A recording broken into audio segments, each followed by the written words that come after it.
इसे हम हिंदी भाषा में सबूत बोलते हैं और इसे हम इंग्लिश में एविडेंस बोलते हैं।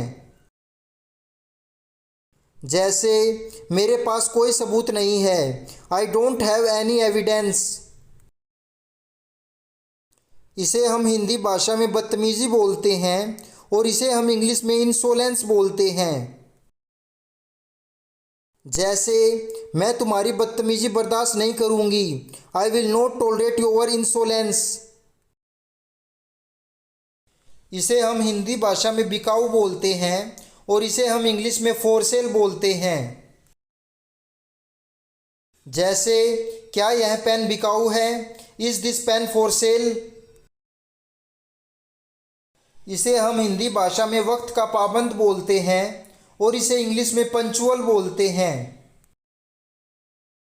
जैसे समय का पाबंद होना बहुत ज़रूरी है, it is very important to be punctual. इसे हम हिंदी भाषा में टिकाऊ बोलते हैं और इसे इंग्लिश में ड्यूरेबल बोलते हैं।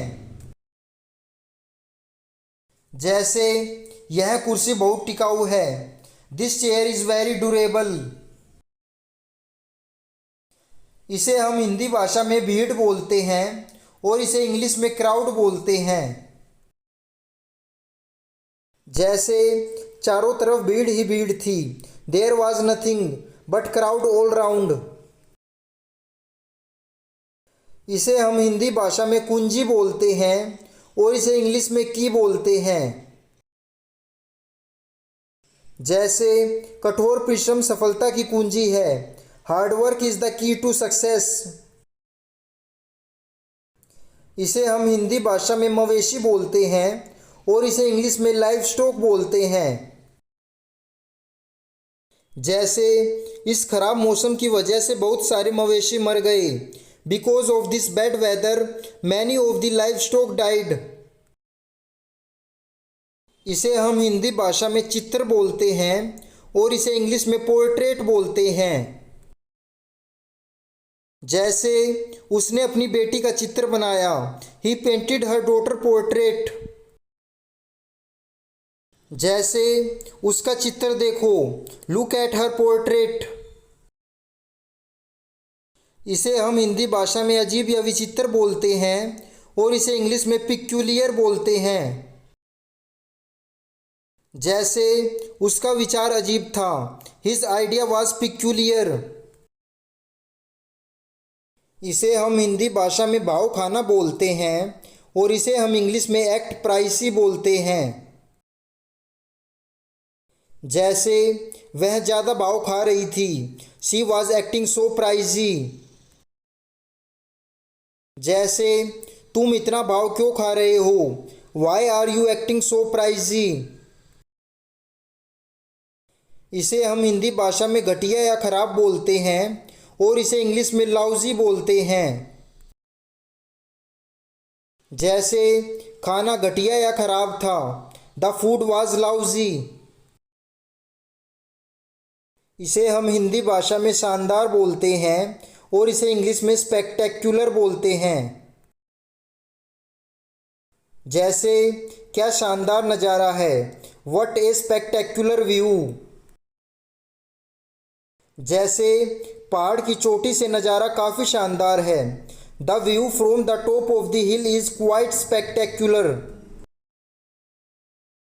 इसे हम हिंदी भाषा में झुठलाना बोलते हैं, झुठलाना यानी कि किसी बात को झूठ कहना, और इसे हम इंग्लिश में बिलाई बोलते हैं।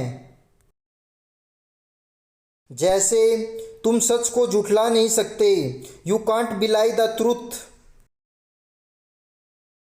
इसे हम हिंदी भाषा में जानबूझकर बोलते हैं, यानी कि कोई काम जानबूझकर करना, और इसे हम इंग्लिश में ऑन पर्पस बोलते हैं।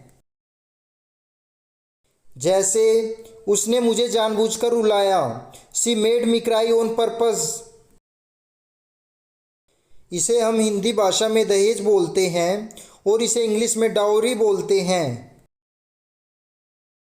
जैसे हम सब दहेज के खिलाफ हैं, we all are against dowry. इसे हम हिंदी भाषा में ताकझाक करना बोलते हैं, यानी कि किसी के निजी मामले में ताकझाक करना, और इसे हम इंग्लिश में प्राई बोलते हैं। जैसे मेरी निजी जिंदगी में ताक झाक मत करो, don't price into my personal life.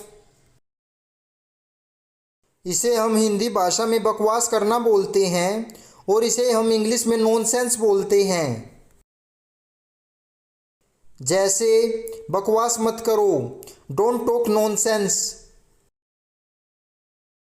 इसे हम हिंदी भाषा में साफ सुथरा या चकाचक बोलते हैं और इसे हम इंग्लिश में स्पीक एंड स्पैन बोलते हैं। जैसे मेरी किचन साफ सुथरी या चकाचक होनी चाहिए, my kitchen should be speak and span. इसे हम हिंदी भाषा में अधखुला बोलते हैं, यानी कि आधा खुला हुआ, और इसे हम इंग्लिश में अजार बोलते हैं। जैसे उसने दरवाज़ा अधखुला छोड़ दिया, ही लेफ्ट द डोर अजार।